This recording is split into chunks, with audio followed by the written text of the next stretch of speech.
അഹമ്മദാബാദ് വിമാന ദുരന്തത്തിന്റെ ഞെട്ടൽ മാറാത്ത രാജ്യം. പ്രധാനമന്ത്രി നരേന്ദ്രമോദി ദുരന്തഭൂമിയും അഹമ്മദാബാദ് സിവിൽ ആശുപത്രിയിൽ ചികിത്സയിലുള്ളവരെയും ഇന്ന് സന്ദർശിച്ചു. പ്രധാനമന്ത്രി മുതിർന്ന ഉദ്യോഗസ്ഥരുമായി ചർച്ച നടത്തി.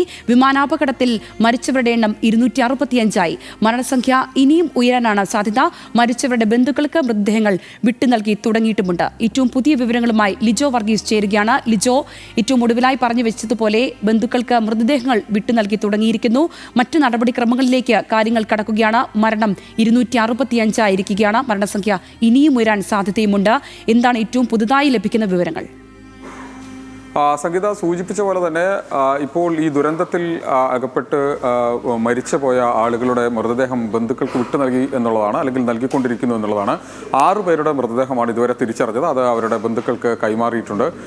അത് സ്വാഭാവികമായി അത് വിമാനത്തിനുള്ളിലുള്ളവരാവണമെന്ന് നിർബന്ധമില്ല. കാരണം അതിന് പുറത്ത്, അതായത് കോളേജ് ഹോസ്റ്റലിലും അതോടൊപ്പം തന്നെ പരിസരത്തുമുള്ള ആളുകൾ കൊല്ലപ്പെട്ടിരുന്നു. അതുകൊണ്ട് തന്നെ അവരുടെ മൃതദേഹം ആവാനുള്ള സാധ്യതയുണ്ട്. ഏതായാലും ആ നടപടികൾ തുടങ്ങി എന്നുള്ള കാര്യം ഇപ്പോൾ ഗുജറാത്ത് പോലീസ് വ്യക്തമാക്കുന്നുണ്ട്. മറ്റൊന്ന്, ഇപ്പോൾ DNA സാമ്പിളിംഗ്, അതിന് ഏതാണ്ട് 115ഓളം ആളുകൾ, അതായത് ഈ വിമാനത്തിൽ യാത്രക്കാരായിരുന്ന ഈ അപകടത്തിൽ കൊല്ലപ്പെട്ട ഈ 115ഓളം ആളുകളുടെ ബന്ധുക്കൾ ഇപ്പോൾ അഹമ്മദാബാദിലെത്തിയിട്ടുണ്ട്. അവർ സിവിൽ ആശുപത്രിയിലെത്തി DNA പരിശോധനയ്ക്കായി സാമ്പിൾ നൽകാനായി അവർ എത്തിയിട്ടുണ്ട് എന്നുള്ള വാർത്തകൾ പുറത്തു വരുന്നുണ്ട്. മറ്റൊന്ന്, വിമാനവുമായി ബന്ധപ്പെട്ട് വിമാനത്തിൻ്റെ അപകടം എങ്ങനെ നടന്നു എന്നതിനെ സംബന്ധിച്ച് വലിയ തരത്തിലുള്ള പരിശോധനകൾ ഇപ്പോഴും നടന്നുകൊണ്ടിരിക്കുകയാണ്. നിലവിൽ അവിടെ നിന്ന് രക്ഷാപ്രവർത്തനത്തിന് ശേഷം തിരച്ചിൽ നടന്നുകൊണ്ടിരിക്കുന്നു. തിരച്ചിലിൽ ഇപ്പോൾ ലഭിച്ചിരിക്കുന്നത് വിമാനത്തിൻ്റെ DVR മാത്രമാണ്. അതിനപ്പുറത്തേക്ക് ബ്ലാക്ക് ബോക്സ് കണ്ടെത്തേണ്ടതുണ്ട്. അതിലായിരിക്കും കുറെ കൂടി വ്യക്തമായി അവസാനമായി ഉണ്ടായ സന്ദേശം എന്താണ്, എന്തായിരുന്നു ആ വിമാനത്തിൻ്റെ അപകട കാരണം തുടങ്ങിയ കാര്യങ്ങളെക്കുറിച്ച് എന്തെങ്കിലും തരത്തിലുള്ള സൂചനകളും വിവരങ്ങളും ലഭ്യമാകണമെങ്കിൽ അതുകൂടി കിട്ടേണ്ടതുണ്ട്. അതിനുള്ള പരിശോധനയും തിരച്ചിലും ഇപ്പോഴും തുടർന്നുകൊണ്ടിരിക്കുന്നു എന്നുള്ളതാണ് മറ്റൊരു കാര്യം.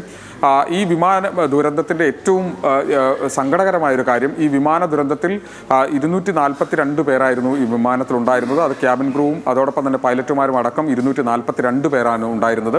അതിൽ ഒരാൾ അത്ഭുതകരമായി രക്ഷപ്പെട്ടു. ബാക്കി 241 പേരും ഈ ദുരന്തത്തിൽ കൊല്ലപ്പെട്ടു എന്നുള്ളതാണ് ഇപ്പോൾ ഔദ്യോഗികമായി നൽകുന്ന വിവരം. അതോടൊപ്പമാണ് ഇതൊരു കോളേജ് ഹോസ്റ്റലിലേക്കാണ് മുകളിലേക്കാണ് വീണത്, നമ്മൾക്ക് അറിയാവുന്ന കാര്യമാണ്. അവിടെയും അതോടൊപ്പം അതിന് പരിസരത്തുണ്ടായിരുന്ന ആളുകൾക്കും ജീവഹാനി ഉണ്ടായിട്ടുണ്ട് എന്നുള്ളതാണ് ഇപ്പോൾ ലഭിക്കുന്ന വിവരം. അങ്ങനെയാണ് 241 അതോടൊപ്പം തന്നെ ഏതാണ്ട് 24 പേർ കൂടി കൊല്ലപ്പെട്ടു എന്നതിൻ്റെ അടിസ്ഥാനത്തിൽ അത് 265 പേർ കൊല്ലപ്പെട്ടു എന്നുള്ള വാർത്തകൾ ഇപ്പോൾ പുറത്തു വരുന്നത്. ഇനിയും മരണസംഖ്യ കൂടാനുള്ള സാധ്യതയുണ്ട് എന്നുള്ളതാണ് ഈ ഘട്ടത്തിൽ ലഭിക്കുന്ന മറ്റൊരു വിവരം. അതായത് പരിസരത്തുണ്ടായിരുന്ന ആ സമയത്ത് ആ പ്രദേശത്തുണ്ടായിരുന്ന ആളുകൾക്ക് കൂടി വലിയ തരത്തിലുള്ള പ്രശ്നങ്ങളുണ്ടായി, അല്ലെങ്കിൽ അവർ ആ വലിയ തരത്തിൽ തീ ആളിയ സമയത്ത് ആളിക്കത്തുന്നതിനിടയിൽ മറ്റുള്ള ആളുകൾക്കും പൊള്ളലേൽക്കുകയും അവർ മരണപ്പെടുകയും പലർക്കും പരിക്കേൽക്കുകയും ചെയ്തു എന്നുള്ളതാണ് അവിടെയുള്ള ആ സാഹചര്യം. മറ്റൊന്ന്, ഇന്ന് രാവിലെ പ്രധാനമന്ത്രി നരേന്ദ്രമോദി അഹമ്മദാബാദിലെത്തി ആശുപത്രിയിലെ ഇപ്പോൾ ചികിത്സയിലായിരിക്കുന്ന ആളുകളെ കണ്ടു, പരിക്കേറ്റവരെ കണ്ടു, അവരെ ആശ്വസിപ്പിച്ചു. അതിനുശേഷം അദ്ദേഹം ഈ അപകടം നടന്ന BJ മെഡിക്കൽ കോളേജിൻ്റെ ഹോസ്റ്റൽ ആ പ്രദേശത്ത് അവിടെ വരികയും അവിടെ പരിശോധന നടത്തുകയും എന്താണ് യഥാർത്ഥത്തിൽ നടന്നതെന്നത് ചോദിച്ചറിയുകയും ചെയ്തു. വ്യോമയാന മന്ത്രി അടക്കമുള്ള ആളുകൾ അദ്ദേഹത്തെ അനുഗമിക്കുന്നുണ്ടായിരുന്നു. അതിനുശേഷം ഒരു ഉന്നതതല യോഗം ചേർന്നു. ഈ ഉന്നതതല യോഗത്തിൽ എന്താണ് തുടർ നടപടികൾ, പ്രത്യേകിച്ച് DNA പരിശോധന ഉൾപ്പെടെയുള്ള കാര്യങ്ങൾ, ആശുപത്രിയിലെ കാര്യങ്ങൾ, അതോടൊപ്പം തന്നെ ഈ അപകടത്തിൻ്റെ കാരണം കണ്ടെത്താനുള്ള ശ്രമം അത് നടന്നുകൊണ്ടിരിക്കുകയാണ്. അക്കാര്യങ്ങൾ ഇപ്പോൾ പരിശോധന മുമ്പോട്ട് പോകുന്നു. അക്കാര്യങ്ങളിലും പ്രധാനമന്ത്രി ആരാഞ്ഞു. ആ വിഷയങ്ങൾ എങ്ങനെയാണ് മുമ്പോട്ട് പോകുന്നത്, അതിനുള്ള നിർദ്ദേശങ്ങൾ അദ്ദേഹം നൽകി എന്നുള്ളതാണ് മനസ്സിലാക്കുന്നത്. മറ്റൊന്ന്, ബോയിങ് വിമാനവുമായി ബന്ധപ്പെട്ടാണ്. ബോയിങ് വിമാനത്തിൽ ഇപ്പോൾ അപകടത്തിൽപ്പെട്ടത് ബോയിങ് വിമാനമാണ്. ആ ഡ്രീം ലൈനർ എന്ന സീരീസിൽപ്പെടുന്ന ആ വിമാനമാണ്. ആ വിമാനങ്ങൾ എയർ ഇന്ത്യക്ക് ഇനിയുമുണ്ട്. ആ വിമാനങ്ങളെല്ലാം പരിശോധിക്കാൻ, അത് നിലത്തിറക്കി അതിൻ്റെ തകരാറുകളോ അല്ലെങ്കിൽ സാങ്കേതികമായ പിഴവുകളുണ്ടോ എന്നുള്ള കാര്യം പരിശോധിക്കാൻ കേന്ദ്ര സർക്കാർ തുനിയുന്നു എന്നുള്ള വാർത്തകൾ കൂടി ഈ ഘട്ടത്തിൽ പുറത്തു വരുന്നുണ്ട്.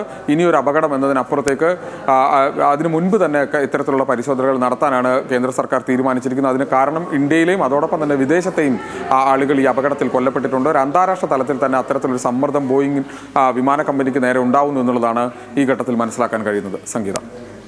തീർച്ചയായും ലിജോ, ഇക്കാര്യങ്ങളിൽ മൃതദേഹങ്ങളുടെ DNA പരിശോധന അടക്കം നടക്കേണ്ട സാഹചര്യമുണ്ടെന്നാണ് മനസ്സിലാക്കുന്നത്. അതിന് 72 മണിക്കൂറുകൾ വേണ്ടിവരുമെന്നുള്ളതടക്കമുള്ള വിവരങ്ങൾ വന്നിരുന്നു. ഈ ഘട്ടത്തിൽ എത്തരത്തിലാണ് ഈ മൃതദേഹങ്ങളുമായി ബന്ധപ്പെട്ടുള്ള വരുന്ന വിവരങ്ങൾ, ബന്ധുക്കളെ എത്തരത്തിലാണ് അങ്ങോട്ടേക്ക് എത്തിക്കുന്നത്, ഈ DNA പരിശോധനയ്ക്ക് ആവശ്യമായിട്ടുള്ള കാര്യങ്ങൾ അങ്ങനെ തുടങ്ങി, മാത്രമല്ല അന്താരാഷ്ട്ര തലത്തിൽ തന്നെ വിവിധ രാജ്യങ്ങളിലേക്കുള്ള ആൾക്കാരുണ്ട്, അവരുടെയൊക്കെ കാര്യങ്ങൾ അത് ഏത് രീതിയിലാണ് കൈകാര്യം ചെയ്യുന്നത്?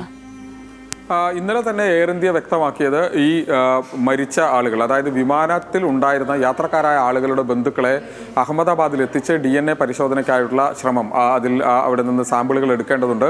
അതിന് എയർ ഇന്ത്യ തന്നെ നേരിട്ട് നേതൃത്വം നൽകുമെന്നുള്ള കാര്യം ഇന്നലെ തന്നെ വ്യക്തമാക്കിയിട്ടുണ്ടായിരുന്നു. അതിൻ്റെ അടിസ്ഥാനത്തിൽ ആ കാര്യങ്ങൾ മുമ്പോട്ട് പോകുന്നു എന്നുള്ളതാണ് നമുക്ക് മനസ്സിലാക്കാൻ കഴിയുന്നത്. വിവിധ സംസ്ഥാനങ്ങളിൽ നിന്നും, അതോടൊപ്പം തന്നെ നേരത്തെ നമ്മൾ സൂചിപ്പിച്ച പോലെ തന്നെ ബ്രിട്ടൻ, അതുപോലെ തന്നെ പോർച്ചുഗീസ്, കാനഡ എന്നീ രാജ്യങ്ങളിൽ നിന്നുള്ള ആളുകളെ ഇന്ത്യയിലേക്ക് എത്തിക്കേണ്ടതുണ്ട്. അതായത് ഇവിടെ മരിച്ച അല്ലെങ്കിൽ ഈ വിമാനത്തിൽ ബോർഡിംഗ് ഉണ്ടായിരുന്ന ആളുകളെ, യാത്രക്കാരായിട്ടുള്ള ആളുകളുടെ ബന്ധുക്കളെ ഇവിടേക്ക് എത്തിക്കേണ്ടതുണ്ട്. അവർക്കെല്ലാവർക്കും അതിനുള്ള ഇൻഫർമേഷൻ പോയിട്ടുണ്ട്.